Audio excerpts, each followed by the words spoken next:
This is totally impromptu, and this is my first live ever, and I'm presuming most people catch this on the replay, but I've run out of space on my phone, so I can't record, and I just don't feel like editing. But I just wanted to at least show you guys what I'm doing. So I'm making a new batch of vegan chicken, as you can see. I've got 1, 2, and I've got another one across the way, which I'll basically show you how I get it to looking like this.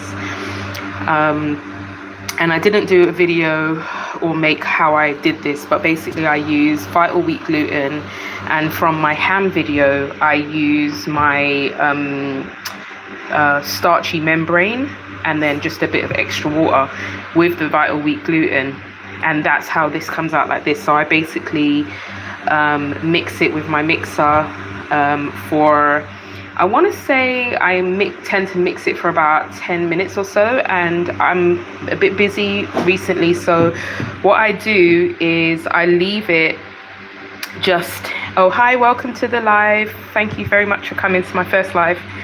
And what I do is when I'm making the vegan chicken, I don't have a lot of energy, and I'm very busy.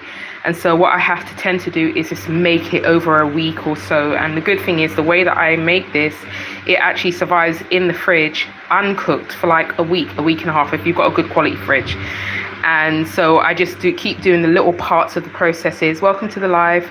I keep doing the different parts of the process as I have time. So I might have an hour here or 20 minutes here, and I'll do little parts of the process. So what you're seeing here is something called vital wheat gluten, which is the protein powder that comes from wheat.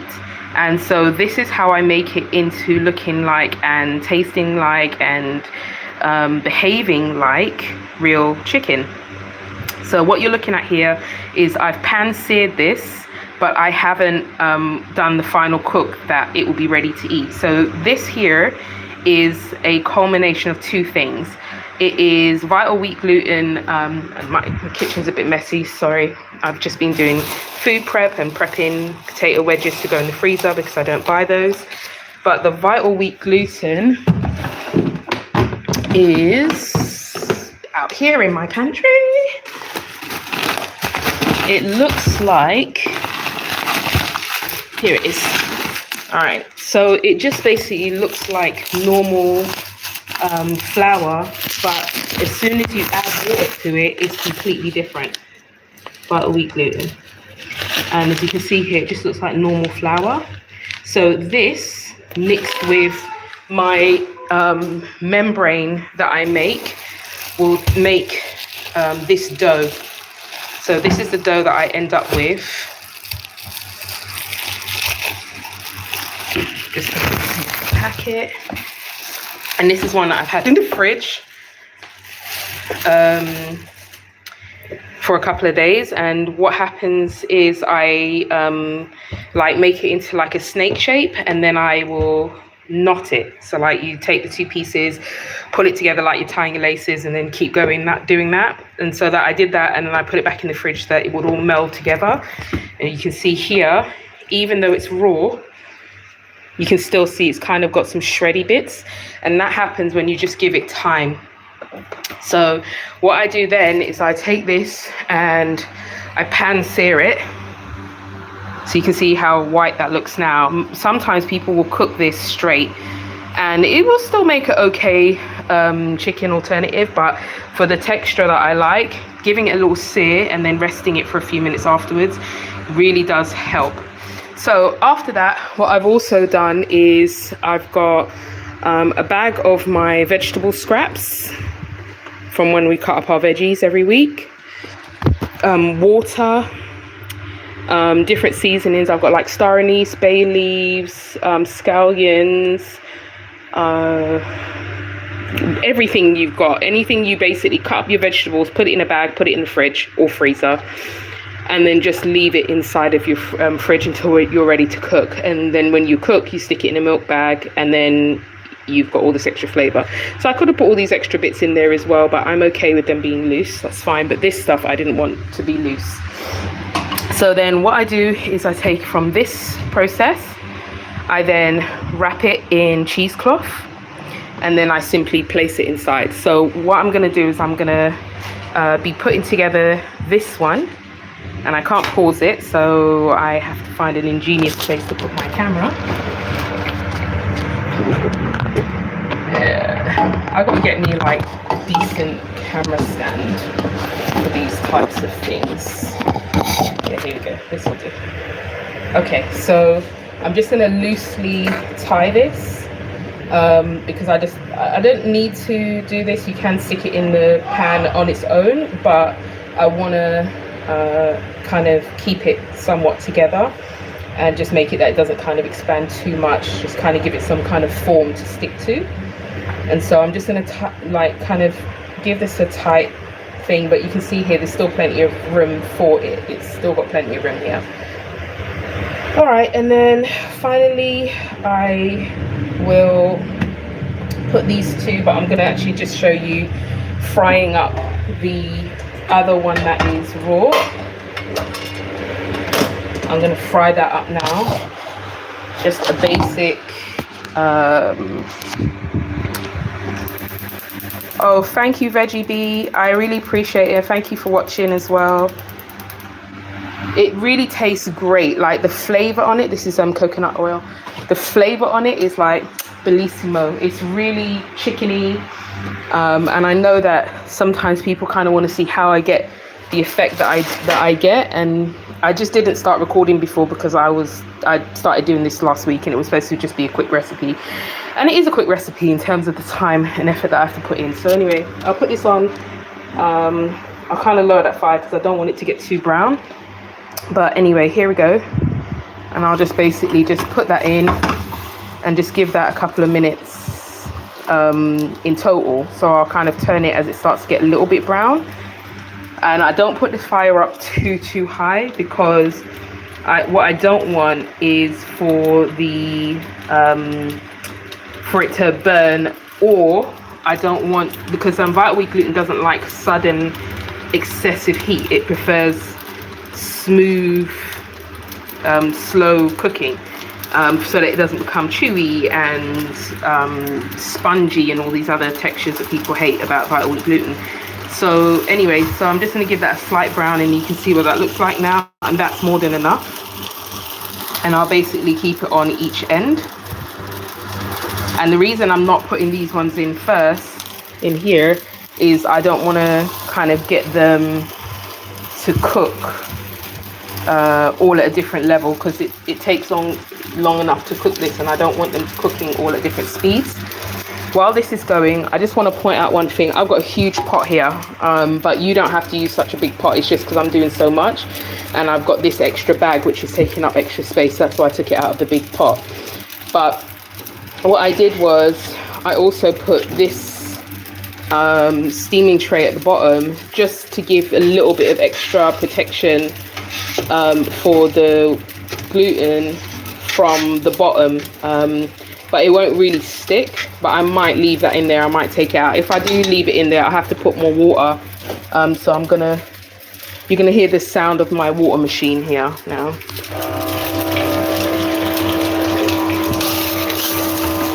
And I'm gonna, you see now, just taking my eyes off that for a second, you see how brown that is? It's not gonna affect it terribly, but you can see how brown that is compared to the other two sides when I was paying attention.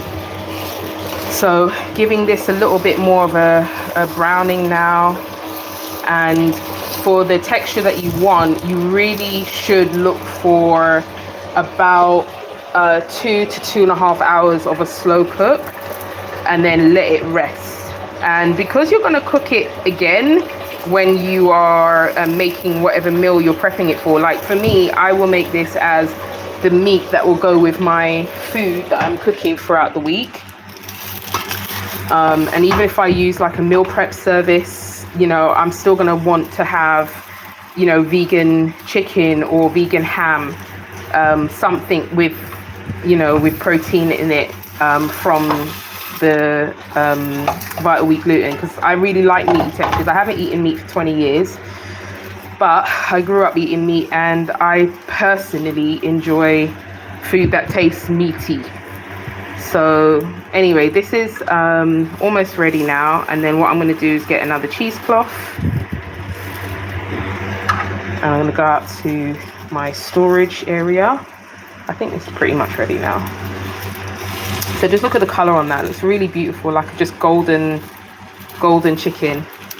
And now I'll just show you here. Look at this juicy, look at that. And it really has a shreddiness to it that you would expect to find with a meat. Hey Kenneth, thank you so much for coming. So this is, for those of you who are just joining, this is Vital Wheat gluten mixed with my my starchy membrane, which the recipe for that is in my ham video, the one that's got loads of views on it. And maybe I'll separate that out and just get a starchy membrane separate video. I can probably do that. But this is basically Vital Wheat gluten, water, and my starchy membrane. And then what I did for this is, because I didn't have a lot of time, I just left the Vital Wheat gluten, the dough itself, in with some of the starchy membrane for like, I probably left it, if I'm honest, for about 4 or 5 days. I've been really tired of late and just haven't had the energy, so I just said, okay, what I'm going to do is just cook everything little by little as I'm going along. And so that's what I've done. No guilt, no frustration, just doing what I can with the energy that I've got. So anyway, this is pretty much ready now. I've got 2 others that I've prepared and wrapped in cheesecloth. You guys can walk with me to my house is so messy at the moment, my kitchen. I've been cooking, so I'm just going out to my other storage spot, getting another cheesecloth, and I need to close that so I don't fall over it. Oh, okay, so I've got my other cheesecloth now, and I'm gonna basically, what I would normally do is give this like a few minutes just sitting to the side. And I actually will do that because I can wrap it in a few seconds. I've still got to put more water to this. I don't know if I like the recipe or your accent better. Oh, you can like both. So in this pot is my broth, which I've got food scraps. Let's get some heat on this. And I want it to be really hot before I put the Vital Wheat gluten in. It's better to put it into a hot water that you then turn the water down, then try to get it hot when your wheat gluten is in there. So I've got scallions, I've got bay leaf, I've got thyme, I've got a couple of pieces of star anise as well, for just a bit of flavor, and then loads of food scraps from when we cut up our vegetables and stuff yesterday. It's like broccoli roots and peppers and all kinds of stuff that I just don't want floating around. So that's basically why we've got the color we've got. It's a nice flavor there. Welcome to the live if you're new, and I'm gonna now get the rest of this water. I don't think I can lift that with one hand. I'm just gonna get the rest of this water, and yeah, I've got a gallon water because the country where I'm in, I wouldn't use tap water. So if you're in the States or somewhere where you will use tap water to fill this, count yourself lucky. If I can make this kind of amazing food and not do it where everything is what I grew up with as my norm growing up in London, then you can do it when you've got access to Amazon and all the rest of it. Anyway, so here is, I think that's enough. I don't want to put too much in because once I put the Vital Wheat in, it's going to be quite high. I'll just pour this over to the side. Oh, that was kind of hot. And I'm now going to just quickly wrap our little friend here. Just cover that here. And I'm just going to give it a really loose wrap, okay? I'm not trying to make miracles here. I just want to keep it somewhat together, the same way how I've done with this one. So here it is, goes straight in the middle. There are nicer ways for me to do this. I could make it a pocket and wrap it with my string, I can't do that with one hand, and I just don't feel like being fancy. So here it is. Just looks so great, doesn't it? Let me show you again. So this is pre-cook.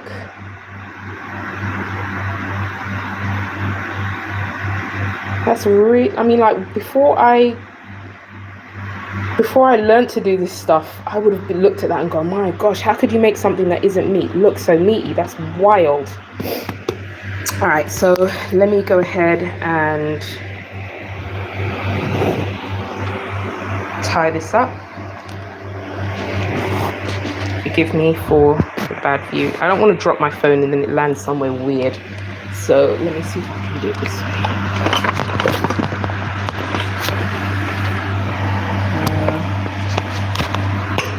Yeah, okay. Let's see if that works.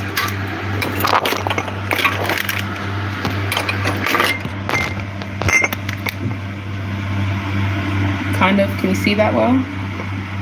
I'm just going to give that a quick wrap. You're going to have to look at something else because... Here you go. Look at this fat thing here. Hang on, wait. I think I could do it from here. Yeah, I can stick between these two. There we go. I need to get a stand. I know. I've been meaning to do things like this and I just haven't done it yet. Alright, so here you go. You can now see. So I'm just going to give it kind of just tie it both ends together just so that it kind of stays together. And that's it. Nothing more fancy than that, not today. And then I'm going to basically drop my chicken babies into their bath.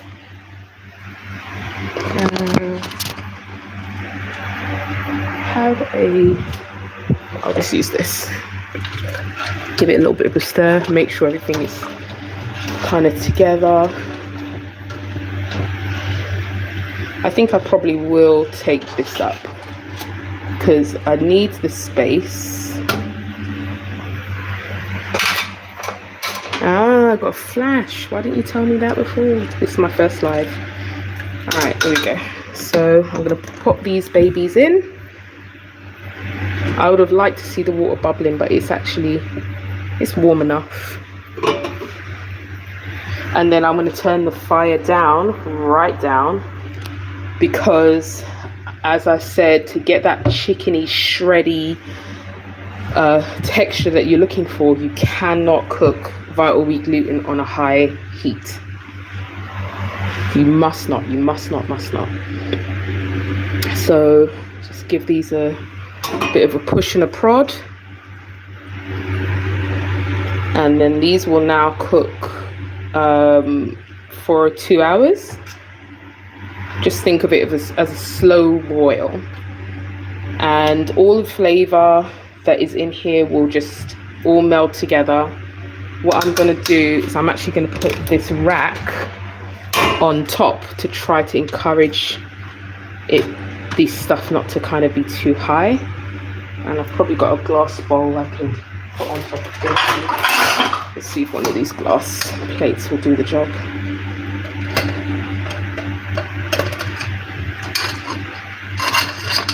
Yeah, well, that gives it something anyway.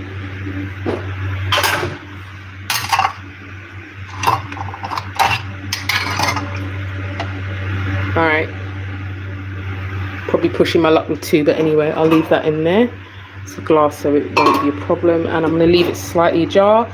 So that concludes our tutorial for now. Later on, when this is ready, I will probably come back and do another live, or I'll upload another video. But essentially, this is it. That's how I make shreddy chicken, and how you can make it that you know for a fact before you cook it, it's going to be good. And you can see that from the shreddiness, from how long you leave it. The brilliant and beautiful thing about vital wheat gluten is if you get it right before you cook it, you're very, very likely to have a good product, as long as you don't make it too hot when you are cooking it. And so for me, I'm going to leave that fan on, that's on there, and I'm just going to cover this, but leave a little bit of space so that it's, because this skillet, this pot, has a tendency to just trap all the heat, and then it gets really, really hot in there, and everything cooks much faster. So I'm just going to leave a little bit of air to be able to flow, so it just doesn't go overboard. And yep, I'm going to just leave that on a really tiny heat. Don't know if you can see that. I'm not using the outer rings for now. Maybe in an hour I'll come back and check it, and I may turn the heat up for about 2 or 3 minutes, get the bubbles going, not wild, just get the bubbles going, and then turn it back down again so that it keeps that heat. So thank you so much for watching, and for everybody who's going to be watching this on the replay, thank you for watching my channel. Please like, please share, subscribe, give me some comments down below, ask questions, I will answer them. Thank you so much for watching so far, and I will come back on when this is good and ready in a couple of hours. Thanks, guys.